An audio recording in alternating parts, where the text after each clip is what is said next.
مفتی صاحب انشاءاللہ ہم لوگ 1-2 منٹ میں سٹارٹ کر دیں گے. جی انشاءاللہ.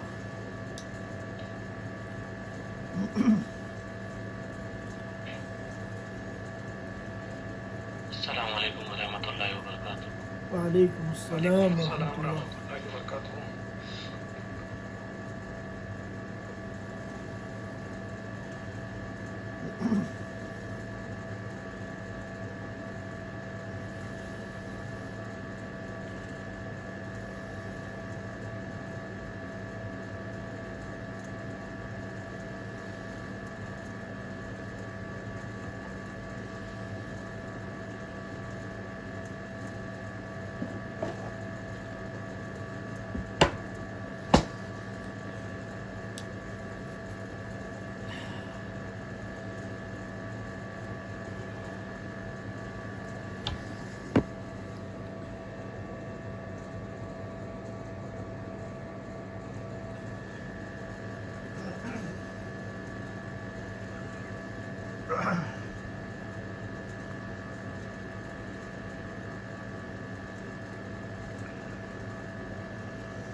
السلام علیکم. وعلیکم السلام ورحمۃ اللہ وبرکاتہ.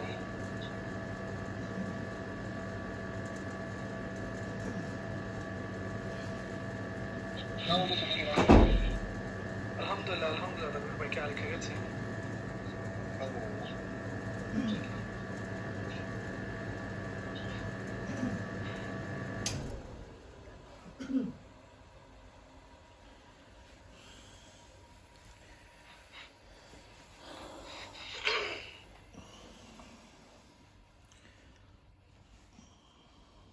وقت ہو چکا ہے انشاءاللہ ہم لوگ سٹارٹ کریں گے. سبھی سے درخواست ہے کہ ایک بار درود شریف پڑھ لیجیے پلیز.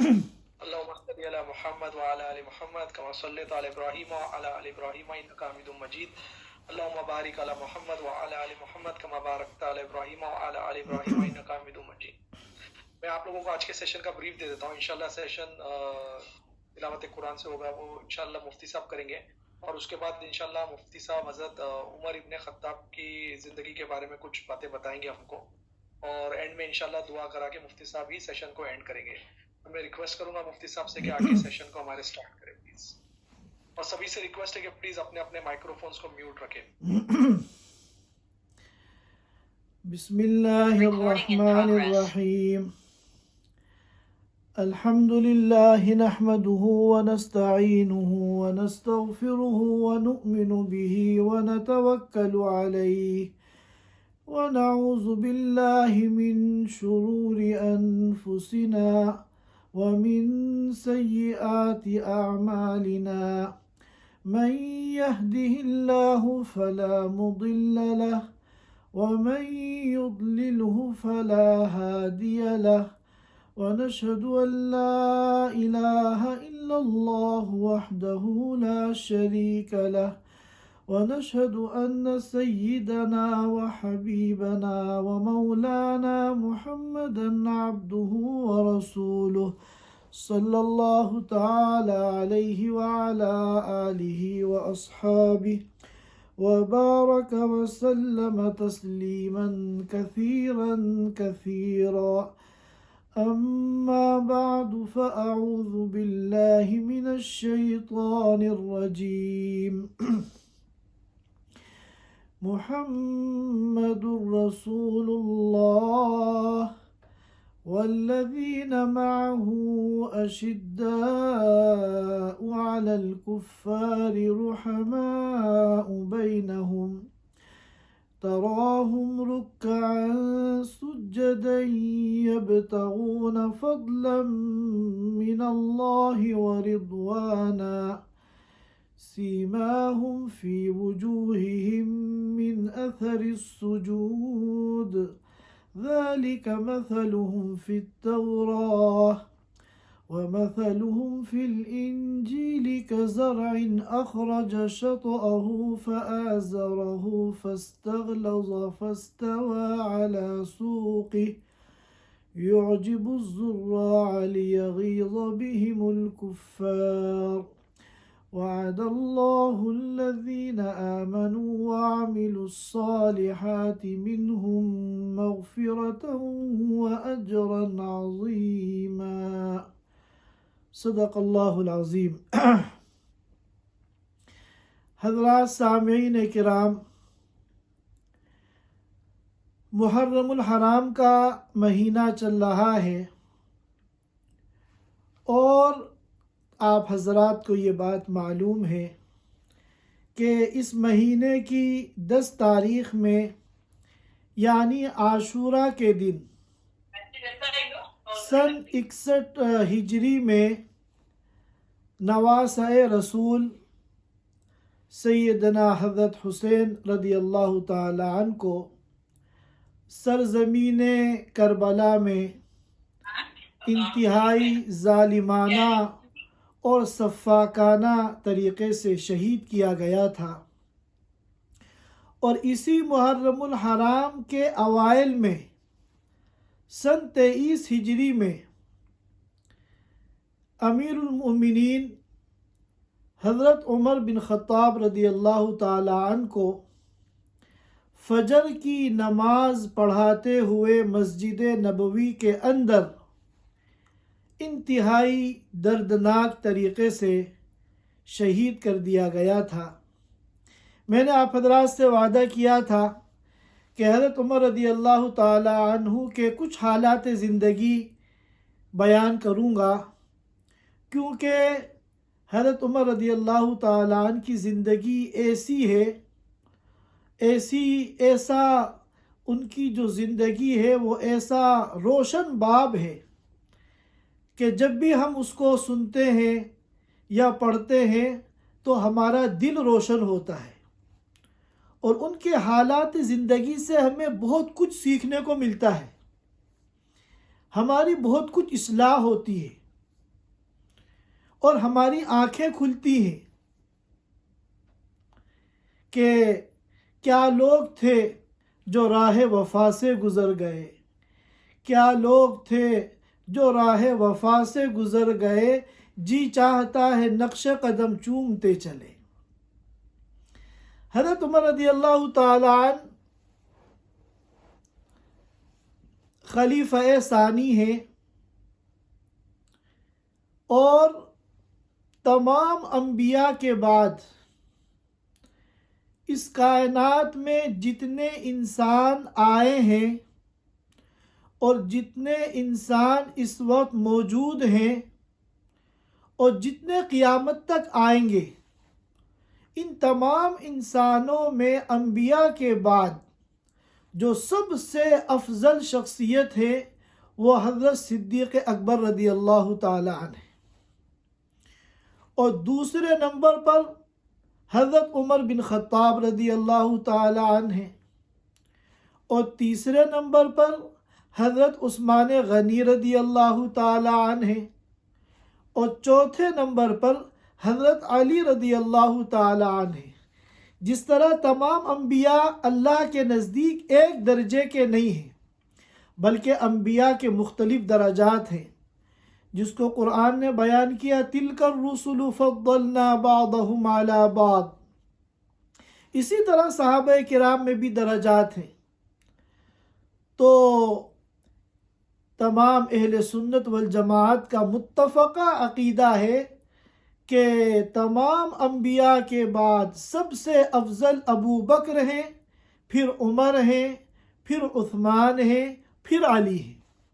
یہ جو ترتیب خلافت ہے یہی ترتیب فضیلت ہے کہ سب سے پہلے خلیفہ بنے ابو بکر، پھر خلیفہ بنے عمر، پھر خلیفہ بنے عثمان، پھر خلیفہ بنے حضرت علی، اور یہی ترتیب فضیلت ہے کہ سب سے افضل ابو بکر، پھر عمر، پھر عثمان، پھر علی۔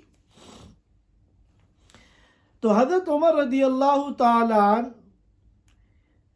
جو تمام انبیاء کے بعد اور صدیق اکبر رضی اللہ تعالیٰ عنہ کے بعد تمام انسانیت کے اندر سب سے افضل ہیں۔ آج ہماری گفتگو کا موضوع انہی کے حالات زندگی ہے۔ حضرت عمر رضی اللہ تعالیٰ عنہ اسلامی تاریخ کا ایک عظیم ترین کردار ہے۔ اسلامی تاریخ کا ایک عظیم ترین کردار ہے اور ایسی نابغہ روزگار شخصیت ہیں کہ اپنے تو اپنے ہیں، دشمن بھی ان کی عظمت کا اعتراف کرتے ہیں۔ چنانچہ بڑے بڑے مستشرقین یعنی یہود و نصارہ کے مؤرخین اور مفکرین حضرت عمر رضی اللہ تعالیٰ عنہ کی شخصیت کی عظمت کو تسلیم کرتے ہیں اور ان کے کمالات کا اعتراف کرتے ہیں،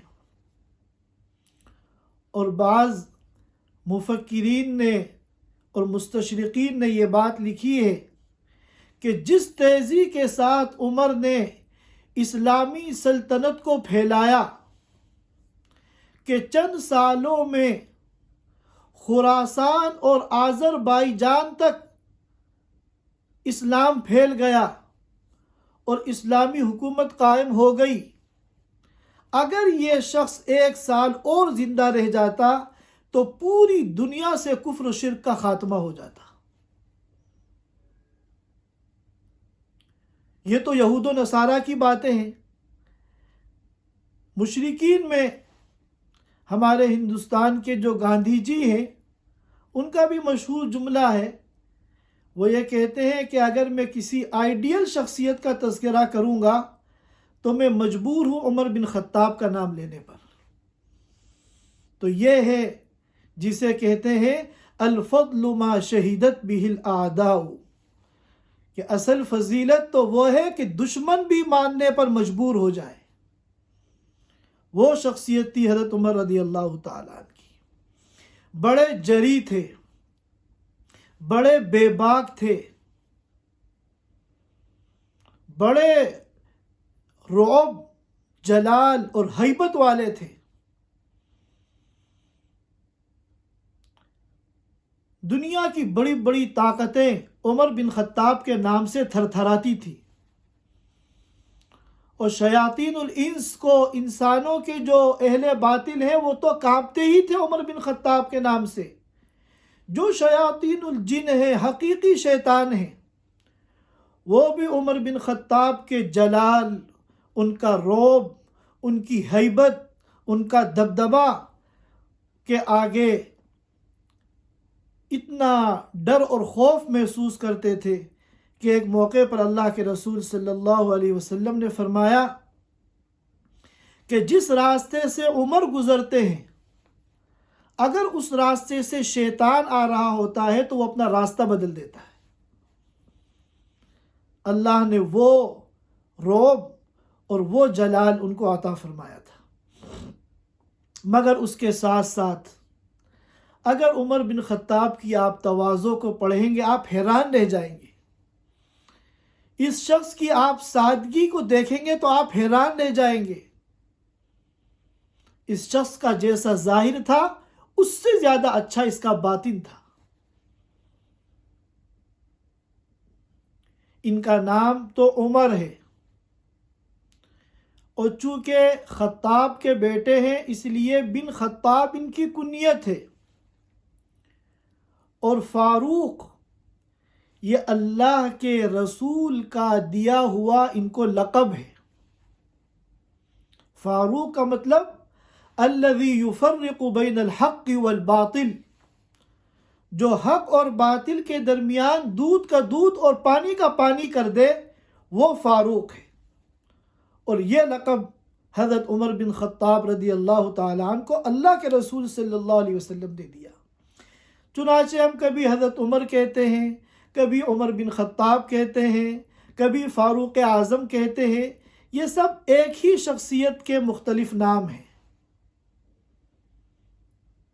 اللہ کے رسول صلی اللہ علیہ وسلم نے مکہ مکرمہ میں کہ جس معاشرے میں آنکھیں کھولی، یہ بڑا جہالت کا زمانہ تھا،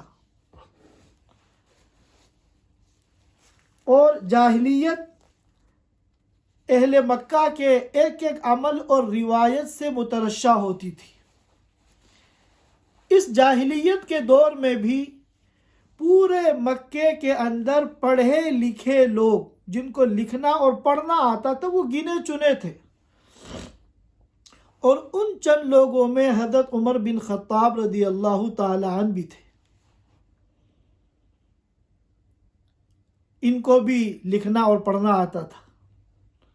باقی پورا مکے کا معاشرہ وہ امی تھا، حتیٰ کہ اللہ کے رسول صلی اللہ علیہ وسلم بھی امی تھے، آپ کو لکھنا پڑھنا نہیں آتا تھا۔ یہی تو وجہ ہے جب پہلی مرتبہ وحی لے کر غار حرا میں جبریل امین آتے ہیں اور فرماتے ہیں اقرأ بسم ربک الذی خلق، اے محمد پڑھیے، تو آپ فرماتے تھے ما انا بقارئ، کہ میں تو امی ہوں، ان پڑھ ہوں، مجھے پڑھنا نہیں آتا۔ لیکن یاد رکھیے، ساری دنیا کے لیے امی ہونا یعنی لکھنے پڑھنے پر قادر نہ ہونا یہ عیب ہو سکتا ہے، لیکن اللہ کے رسول صلی اللہ علیہ وسلم کی شان میں یہ عیب نہیں ہے، بلکہ آپ کا امی ہونا آپ کی عظمت کو دوبالا کرتا ہے، کیونکہ فی نفسی ہی لکھنا پڑھنا یہ کوئی بہت بڑا کمال نہیں ہے۔ اس کی اہمیت تو اس وجہ سے ہے کہ لکھنا اور پڑھنا یہ علم کا ذریعہ ہے۔ جس کو لکھنا پڑھنا آئے گا وہ علم حاصل کرے گا اور جہالت کے اندھیرے سے نکل جائے گا، اور جس کو لکھنا پڑھنا نہیں آتا وہ علم حاصل نہیں کر سکتا، کیونکہ یہ علم کا ذریعہ ہے، تو وہ جہالت کے اندھیرے میں رہے گا۔ اللہ تعالیٰ نے آپ کو امی تو رکھا، لیکن آپ کو علم کا وہ مقام عطا فرمایا کہ ساری انسانیت کے علم کو اللہ کے رسول صلی اللہ علیہ وسلم کے علم کے آگے جو نسبت ہے وہ ایسی ہے جیسے سمندر کے آگے ایک قطرہ۔ اور اگر آپ لکھنا پڑھنا جانتے تو بہت سے لوگ یہ کہہ دیتے یہ پڑھے لکھے آدمی ہیں، انہوں نے خود ہی قرآن لکھ دیا ہے۔ لیکن اللہ کی مصلحت کا تقاضا یہ تھا کہ اللہ نے آپ کو لکھنا پڑھنا نہیں سکھایا تاکہ کوئی بھی آپ کی وحی پر شک نہ کر سکے۔ بہرحال یہ بات تو ضمناً آ گئی۔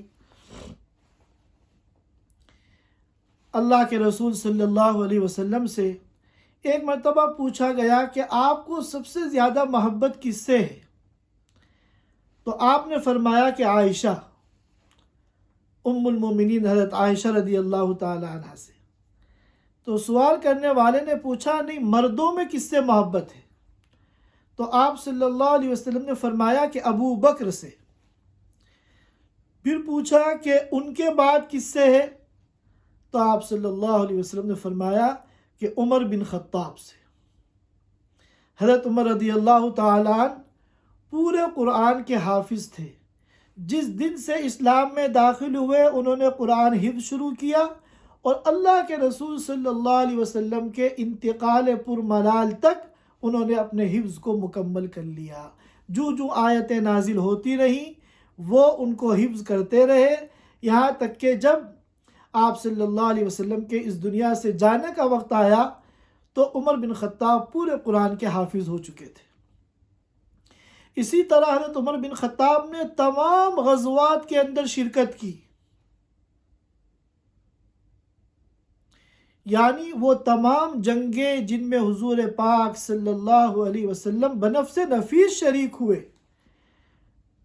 پورے مؤرخین اسلام کا اس پر اتفاق ہے کہ عمر بن خطاب نے تمام غزوات میں 100% شرکت کی ہے۔ کوئی ایک غزوہ بھی ایسا نہیں تھا جس میں ان کی شرکت نہیں ہو پائی ہو۔ ان کے اسلام میں داخل ہونے کا جو واقعہ ہے وہ بھی بڑا دلچسپ ہے۔ حضرت عمر رضی اللہ تعالیٰ عنہ کے بارے میں جیسا کہ میں نے بتایا کہ بڑے بہادر تھے اور بڑے عزم و ہمت اور استقلال کا پہاڑ تھے. جرأت اور بے باکی ان کے خمیر کے اندر تھی. چنانچہ اسلام لانے سے پہلے مسلمانوں کو بڑی تکلیف پہنچاتے تھے، بڑا ٹف ٹائم دیتے تھے. یہ نبوت کا ابتدائی دور تھا. گنے چنے کچھ لوگ ابھی اسلام میں داخل ہوئے تھے، جن میں ابو بکر بھی تھے اور حضور پاک صلی اللہ علیہ وسلم کے چچا حضرت حمزہ بھی تھے، علی ابن ابی طالب بھی تھے. اور یہ وہ دور تھا کہ مشرکین مکہ نے مسلمانوں پر ظلم کے پہاڑ توڑ رکھے تھے. لہذا جو بھی اسلام لاتا وہ اپنے اسلام کو چھپاتا، کیونکہ اگر اس کے اسلام کا علم مشرکین مکہ کو ہو جاتا تو وہ ظلم کی انتہا کر دیتے. چند ہی دن پہلے حضرت ابو بکر رضی اللہ تعالیٰ عنہ کے ساتھ واقعہ پیش آیا تھا. ان کو مسجد حرام میں مشرکین مکہ نے اتنا مارا، اتنی بے دردی سے مارا کہ ان کا چہرہ پہچاننا مشکل ہو گیا.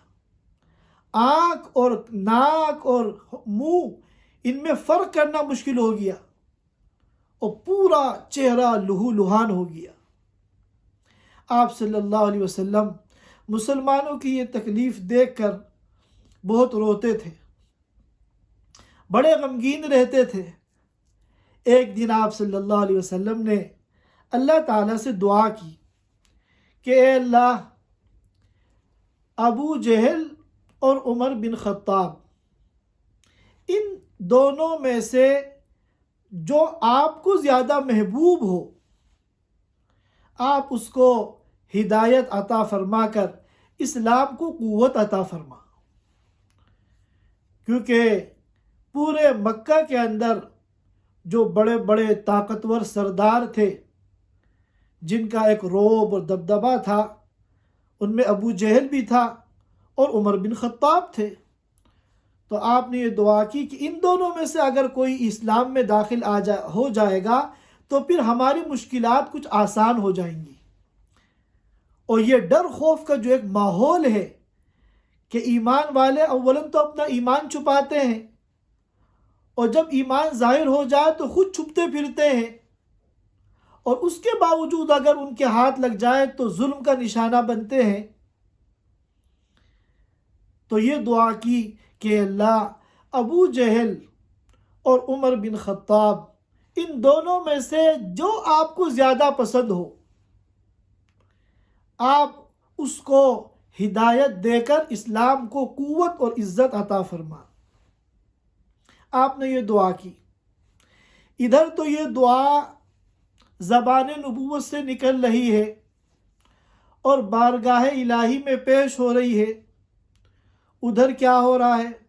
مشرکین مکہ ایک جگہ جمع ہو کر میٹنگ کر رہے ہیں، اور میٹنگ میں یہ بات زیر غور ہے کہ ان مسلمانوں کو جتنا مار لو، پیٹ لو، ظلم کر لو، لہو لہان کر دو، مگر ان کے پایہ ثبات میں کوئی لغزش نہیں آتی.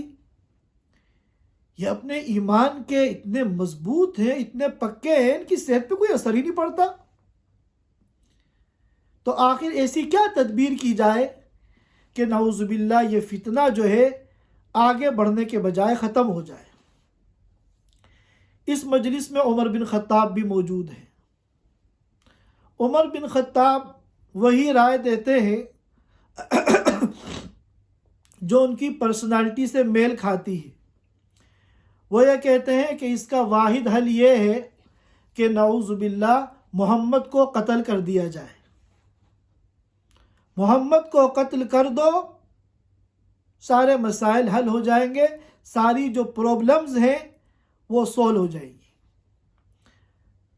تو یہ کہنا تو آسان تھا مگر کرنا مشکل. لوگوں نے کہا کون قتل کرے گا؟ اور جو بھی قتل کرے گا وہ پھر ان کے قبیلے سے بنو عبد المطلب اور بنو ہاشم کے عتاب سے کیسے بچے گا؟ حضرت عمر رضی اللہ تعالیٰ عنہ نے کہا کہ میں قتل کروں گا، اور ننگی تلوار ہاتھ میں لے کر حضور صلی اللہ علیہ وسلم کو قتل کرنے کے لیے عمر نکل گئے۔ تلوار تو ہمیشہ ان لوگوں کے ساتھ ہوتی تھی، خاص طور پہ جو بڑے سردار ہوتے تھے، لیکن وہ کور کے اندر ہوتی تھی، میان کے اندر۔ لیکن اگر قتل و قتال کے لیے اگر نکلے ہیں تو پھر تلوار ننگی ہوتی تھی۔ ننگی تلوار اگر لے کر کوئی سردار نکل رہا ہے تو یہ خطرے کی نشانی ہے، اس کا مطلب یہ ہے کہ ارادے خطرناک ہیں۔ جب عمر بن خطاب حضور صلی اللہ علیہ وسلم کو نعوذ باللہ قتل کرنے کے لیے نکلے تو راستے میں نعیم بن عبداللہ ان کو ملے۔ یہ ایک صحابی تھے، لیکن انہوں نے اپنے اسلام کو چھپا رکھا تھا۔ انہوں نے جب دیکھا کہ عمر بن خطاب ننگی تلوار لے کر تیزی کے ساتھ جا رہے ہیں اور ان کے چہرے پر غصے کے آثار ہیں، تو ان کا ماتھا ٹھنک گیا اور وہ سمجھ گئے کہ کوئی گڑبڑ ہے۔ انہوں نے حضرت عمر بن خطاب کو راستے میں روکا اور پوچھا، اینا ترید، کہاں کا ارادہ ہے؟ کس ارادے سے اس طرح ننگی تلوار لے کر آپ نکلے ہیں؟ تو حضرت عمر نے کہا کہ میں اس بددین کو نعوذ باللہ محمد صلی اللہ علیہ وسلم کو قتل کرنے جا رہا ہوں، جس نے پورے مکے کے اندر فتنہ پھیلا رکھا ہے اور ہمارے اندر تفریق پیدا کر دی ہے اور ہمارے معبودوں کو برا بھلا کہا ہے۔ تو انہوں نے روکنے کی کوشش کی، کیونکہ یہ اندر سے صحابی تھے، ایمان لا چکے تھے، نعیم بن عبداللہ، لیکن اپنے ایمان کو ظاہر نہیں کر سکتے تھے، ورنہ پہلے گردن ان کی جاتی۔ تو انہوں نے کہا کہ تم قتل تو کر دو گے، مگر یہ بنو ہاشم بنو عبد المطلب سے تم کیسے نمٹو گے؟ تو انہوں نے کہا مجھے اس کی کوئی پرواہ نہیں، میں نمٹ لوں گا، اور مجھے تو قتل کرنا ہے محمد کو۔ جب انہوں نے نعیم بن عبداللہ نے دیکھا کہ یہ تدبیر تو کارگر نہیں ہوئی اور عمر اپنے ارادے سے پیچھے ہٹنے کے لیے تیار نہیں ہیں، تو انہوں نے پھر ان کا دھیان بھٹکانے کے لیے دوسری بات کہا کہ محمد کو تو تم بعد میں دیکھنا، پہلے اپنے گھر کی فکر کرو، تمہاری بہن اور تمہارے بہنوئی اسلام میں داخل ہو چکے ہیں۔ یہ سننا تھا کہ حضرت عمر رضی اللہ تعالیٰ عنہ کا غصہ جو ہے وہ 7ویں آسمان پر پہنچ گیا، اور انہوں نے اب اپنا رخ بدل دیا۔ بجائے حضور پاک صلی اللہ علیہ وسلم کی طرف جانے کے، وہ سیدھے اپنے بہنوئی کے گھر چل دیے۔ وہاں جب پہنچے اور دروازہ کھٹکھٹایا اور اندر والوں کو پتہ چلا کہ عمر بن خطاب باہر کھڑے ہیں، ننگی تلوار ان کے ہاتھ میں ہے اور چہرہ غصے کی وجہ سے سرخ ہے۔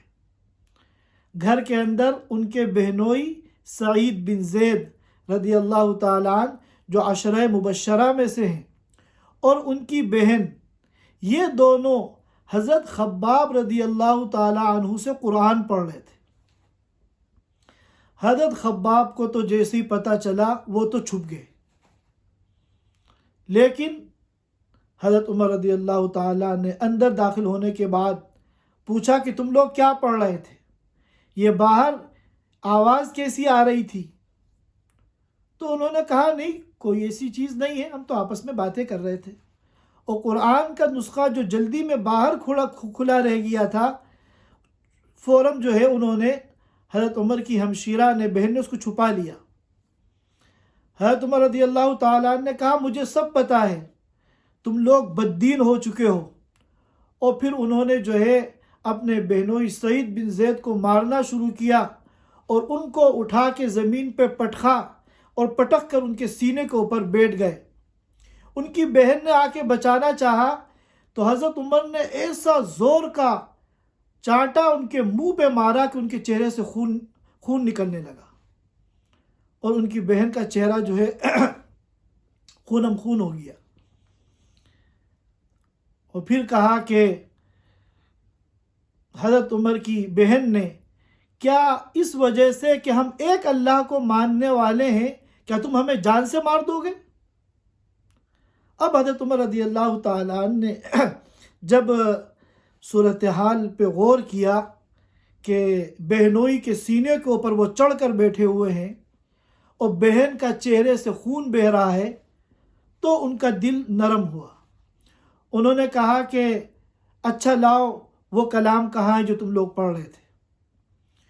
ان کی بہن نے کہا کہ نہیں، تم ناپاک ہو، تم اس کلام کو بغیر غسل کے ہاتھ نہیں لگا سکتے. حضرت عمر رضی اللہ تعالیٰ عنہ کو اور تعجب ہوا کہ یہ جو میری بہن ہے اس کی تو ٹون ہی بدل گئی، مجھ سے اس طرح بات کر رہی ہے.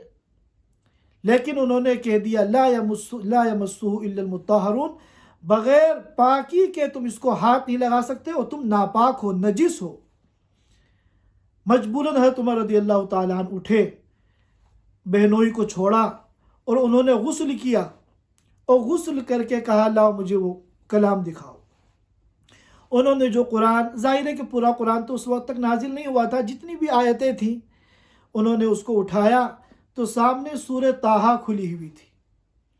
حضرت عمر رضی اللہ تعالی عنہ نے پڑھنا شروع کیا، طٰہٰ ما انزلنا علیک القرآن لتشقى الا تذکرۃ لمن یخشی تنزیلا ممن خلق الارض والسماوات العلی الرحمن علی العرش استوى له ما في السماوات وما في الأرض وما بينهما وما تحت الثرى.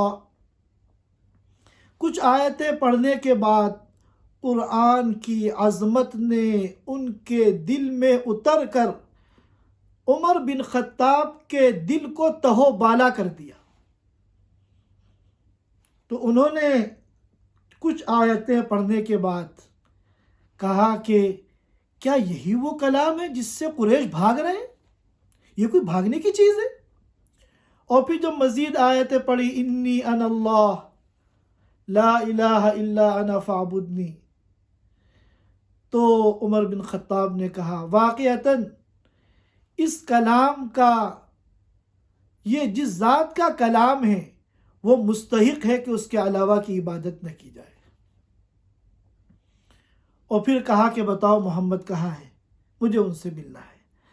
حضرت خباب رضی اللہ تعالیٰ عنہ جو چھپے ہوئے تھے وہ ایک دم خوشی میں باہر نکلے اور کہا ابشر یا محمد یا عمر، اے عمر مبارک ہو، خوشخبری ہو تمہیں، کیونکہ پیر کے دن اللہ کے رسول نے یہ دعا کی تھی اللہ سے کہ اے اللہ ابو جہل یا عمر بن خطاب، ان دونوں میں سے کسی ایک کو تو ہدایت دے دے تاکہ مسلمان اور اسلام جو انتہائی کمزور اور ناتواں ہے اس کو قوت اور تقویت حاصل ہو جائے. حضرت عمر رضی اللہ تعالیٰ نے پوچھا کہ اس وقت حضور کہاں ہیں؟ تو ان کو بتایا کہ صفا کا جو نشیبی علاقہ ہے وہاں پر دار ارقم میں ہے. عمر بن خطاب وہاں سے نکلے اور سیدھے دار ارقم پہنچے. وہاں جب انہوں نے کھٹکھٹایا تو اندر جو صحابہ چھپے ہوئے تھے، حضور بھی تھے اس وقت، ابو بکر بھی تھے، حضرت حمزہ بھی تھے، حضرت علی بھی تھے، اور کمزور نہتے ضعیف صحابہ جو ہر وقت ڈرے سہمے رہتے تھے، ہر وقت خوف کی تلوار ان کے سروں پہ لٹکی رہتی تھی. جب پوچھنے پہ باہر سے جواب آیا، اندر سے پوچھا گیا کون ہے، کیونکہ ایسا خوف کا ماحول ہے، بغیر جانے کنڈی کھولنا بھی خطرے سے خالی نہیں ہے. تو باہر سے جواب آیا عمر بن خطاب. اوہو، یہ سننا تھا کہ جو کمزور صحابہ تھے ان کی تو جان نکل گئی کہ آج ہم عمر کے ہتھے چڑھ جائیں گے، آج ہمیں کوئی عمر کے عتاب سے نہیں بچا سکتا. لیکن حضرت حمزہ رضی اللہ تعالیٰ یہ بھی بڑے بہادر تھے، یہ بھی سردار تھے، یہ بھی طاقتور تھے. انہوں نے کہا کہ کوئی ڈرنے کی ضرورت نہیں ہے، دروازہ کھولو. اگر یہ تہذیب کے ساتھ پیش آئے گا تو ہم بھی اخلاق نبوی کا نمونہ اسے دکھائیں گے، اور اگر اس نے ہمارے ساتھ کوئی زیادتی کی تو ہم بھی اس کے ساتھ ویسا ہی معاملہ کریں گے۔ حضور صلی اللہ علیہ وسلم ساری کہانی سمجھ گئے۔ آپ مسکرا رہے، آپ کے چہرے پہ کوئی خوف نہیں۔ آپ نے کہا کھولو دروازہ۔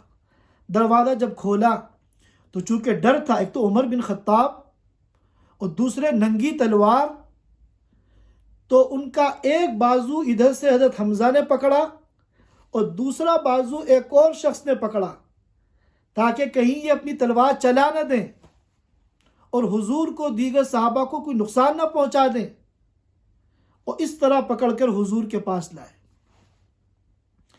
حضور صلی اللہ علیہ وسلم نے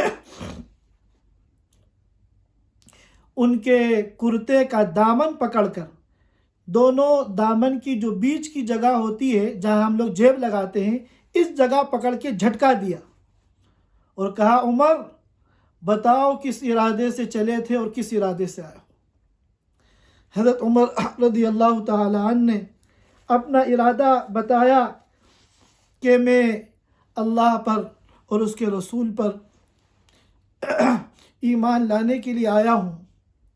یہ سننا تھا کہ حضور نے خوشی میں کہا اللہ اکبر، نعرہ تکبیر بلند کیا، اور جب دیگر صحابہ جو غالباً اسی گھر میں دوسرے کمرے میں تھے انہوں نے حضور کی تکبیر سنی تو انہوں نے بھی خوشی میں نعرہ تکبیر اللہ اکبر کہا، اور اس وقت جو ان لوگوں کی اہل ایمان کی جو خوشی تھی اس خوشی کا ہم تصور نہیں کر سکتے۔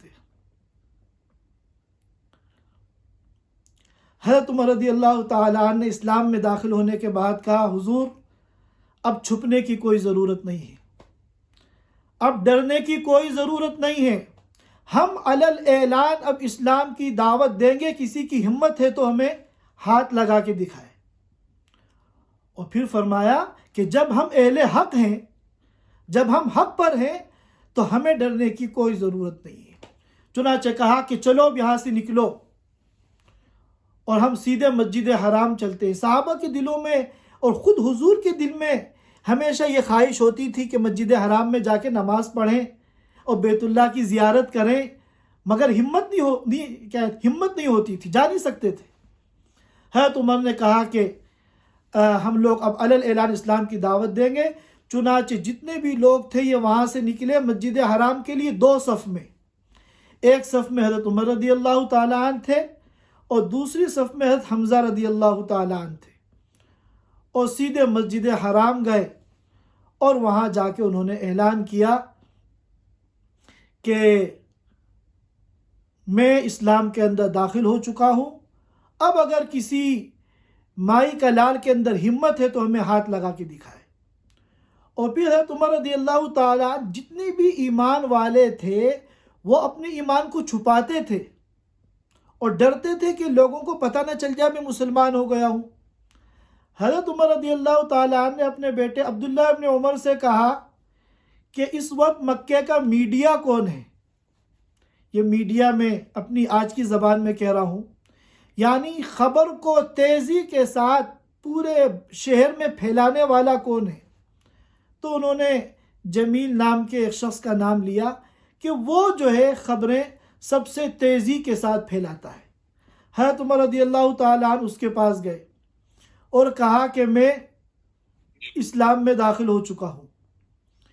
اس نے ایک چیخ ماری اور جلدی میں اپنے کپڑے بھی نہیں سنبھالے، لنگی کو گھسیٹتا ہوا وہاں سے بھاگا اور سارے مکے میں لوگوں کو بتانے لگا کہ بھائی بہت بڑی آفت آ گئی ہے، بہت بڑی مصیبت آ گئی ہے، عمر بن خطاب نے اسلام قبول کر لیا ہے۔ اور پھر ایک ایک کے پاس گئے، ابو جہل کے پاس گئے، اس کو بتایا کہ میں اسلام میں داخل ہو گیا ہوں، ایک ایک سردار کے پاس گئے، اور صبح سے لے کے شام تک وہ اپنے اسلام ہی کا اعلان کرتے رہے، اور کئی مرتبہ مشرکین مکہ کے 40، 50، 60 لوگوں کی ٹولیوں نے عمر بن خطاب کو گھیرا ان کو مارنے کے لیے۔ تو ظاہر ہے کہ 50-60 آدمی کو تو ایک ساتھ نہیں مار سکتے، تو انہوں نے یہ تکنیک اختیار کی کہ ایک مرتبہ تو عتیبہ جو ان کا ایک بڑا سردار تھا، اس کو عمر بن خطاب نے پٹخا اور اس کے سینے کے اوپر چڑھ کے بیٹھے اور اپنی دونوں انگلی اس کی آنکھوں کے اندر گھسا دی۔ جب تکلیف کی وجہ سے وہ چیخا تو جتنے یہ 40-50 لوگ حضرت عمر پہ ٹوٹے ہوئے تھے مارنے کے لیے، انہوں نے سمجھ لیا کہ اگر ہم اس کو چھیڑیں گے تو یہ عتبہ کی آنکھیں نکال دے گا۔ چنانچہ وہ سب وہاں سے بھاگ گئے اور انہوں نے پھر اس کو چھوڑ دیا۔ اسی طرح شام تک کئی مرتبہ ان لوگوں نے گھیرا حضرت عمر کو مارنے کے لیے، اور حضرت عمر رضی اللہ تعالیٰ عنہ ان کے کسی بڑے ایک سردار کو پکڑ لیتے، اس کو پٹک کے اس کے اوپر بیٹھ کے اس کو مارنا شروع کر دیتے، مجبوراً سب جو ہے وہاں سے پھر بھاگ جاتے۔ اور یہ بھی ایک تاریخ ہے کہ جب ہجرت کر کے سب لوگ وہاں سے جا رہے تھے مکے سے مدینے، تو ہر ایک چھپ کے ہجرت کرتا تھا، اور اگر مشرکین مکہ کو پتہ چل جاتا تھا کہ فلاں ہجرت کر کے جا رہا ہے تو وہ اس کا پیچھا کرتے تھے، اس کو مارتے تھے، سخت سے سخت سزائیں دیتے تھے۔ لیکن حضرت عمر رضی اللہ تعالیٰ عنہ واحد شخص تھے جنہوں نے علل اعلان ہجرت کی، ڈنکے کی چوٹ ہجرت کی، اور دن دھاڑے انہوں نے ہجرت کی۔ سب سے پہلے مسجد حرام گئے، بیت اللہ کا طواف کیا۔ مشرکین مکہ الگ الگ ٹولیوں میں وہاں بیٹھے ہوئے تھے، کسی سے متاثر نہیں ہوئے، اور پھر مقام ابراہیم کے پاس نماز پڑھی، اور پھر ایک ایک حلقے میں جا کے کہا کہ میں ہجرت کر رہا ہوں، مدینے جا رہا ہوں۔